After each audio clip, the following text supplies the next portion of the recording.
I I lost my grip on reality, and I I started going in that circle, that rat race, the little gerbil cage, the running wheel, and my brain started going, and I started looking for threats in my environment again, and I I don't think I slept for almost 2 weeks. It was it was brutal. I was sleeping with a weapon, and I was patrolling the house constantly. I started, even though they were in North Carolina, I would hear my son crying, and I would race through the house looking for him, and I would be terrified because I couldn't find him and what was wrong with my son. And it would take me about 15, 20 minutes to realize he was in North Carolina. He was not in Kentucky. He was not in Fort Campbell. I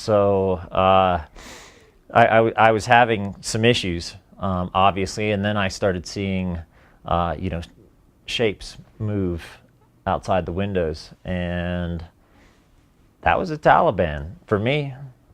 Didn't matter that I was in Fort Campbell. That was the Taliban. Taliban were coming to get me. So, I was spending a lot of time in an extremely heightened state of arousal, and I started to lose it, completely lose it, and I was having so much mental pain and anguish that I started hurting myself, because it's funny, like if you're having bad thoughts, sometimes you pinch yourself, brings you out of it, right? Well, if you're pathological, you do a lot more than that, and after 2 weeks of sleeping, you're ready to do anything for the pain to stop. And I had a sharp object, a knife, and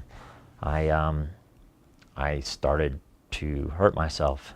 And I thought to myself that it's kind of like the last time. You just got the idea in your mind that what happens? What would happen if I find that artery and just pop it out?